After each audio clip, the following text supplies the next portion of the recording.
Senator, tell me where you first came up with this idea. In essence, I came up with when I served in the Colorado legislature, where your party was not so important as your ideas. And in our committees, we would sit wherever we wanted to. And I made a point of sitting with Republicans to get to know them, to get better ideas from them, and to work together. When I was in the U.S. House, I also made a habit of sitting on the Republican side during votes and during debate, just to get to know members of the other party. You just never know when you need to work with somebody. Did you have any idea that your little idea was going to take off like this? No idea, but I think why it has is because the American people hold this as an idea.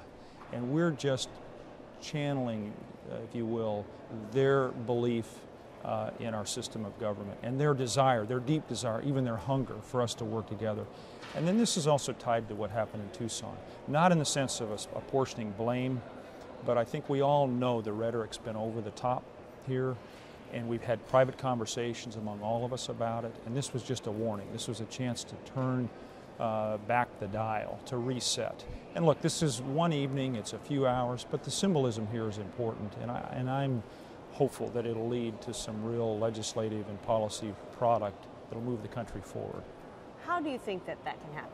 Well, I think the overarching job for us is to focus on the economy and job creation.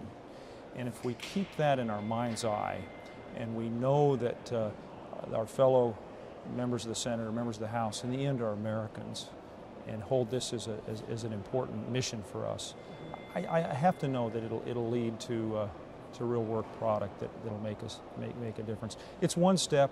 Hopefully this is an exciting night. It's one of those nights you remember, and you remember you sat with so-and-so, or you sat in the vicinity of people maybe you don't know that well. I think it'll have a carryover effect. I really do.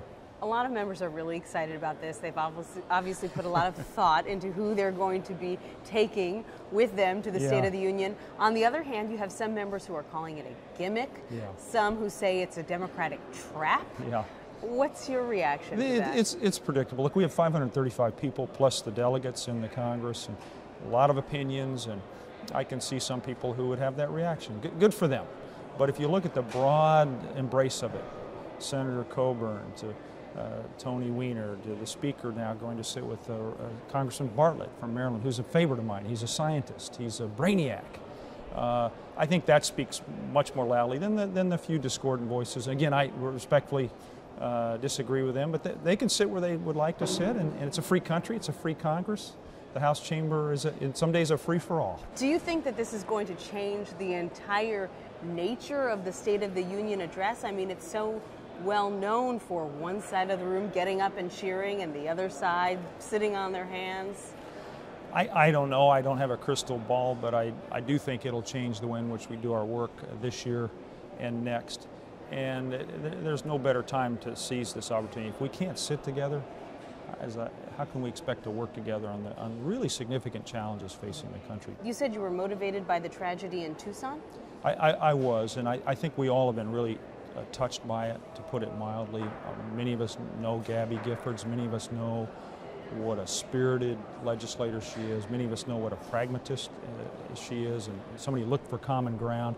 I also have a connection to her in this way. My father represented Arizona in the U.S. House. His district was much like Congresswoman Gifford's district. She and I are born at the same hospital. We share the same passions about issues of renewable energy, the armed services, aerospace.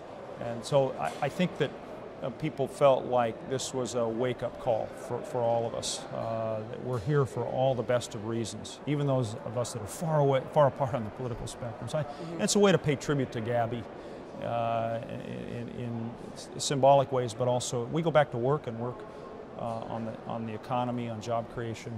It would make her proud, make us proud. And so it's heartfelt for me, what's happened in Arizona. Do you think that this is a one-time thing, or are you hoping it's going to happen let's see how it goes tonight. I think you'll see it continue going forward, but that's just one person's prediction.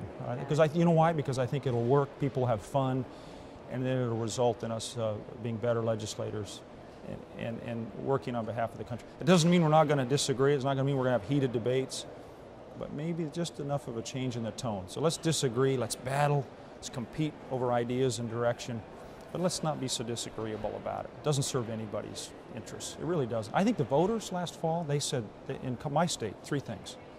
Focus on the economy, focus on debt reduction, and work together, doggone it. And that may be a gentle way of saying what they were saying to us. I think there was even a stronger statement about wanting us to work together.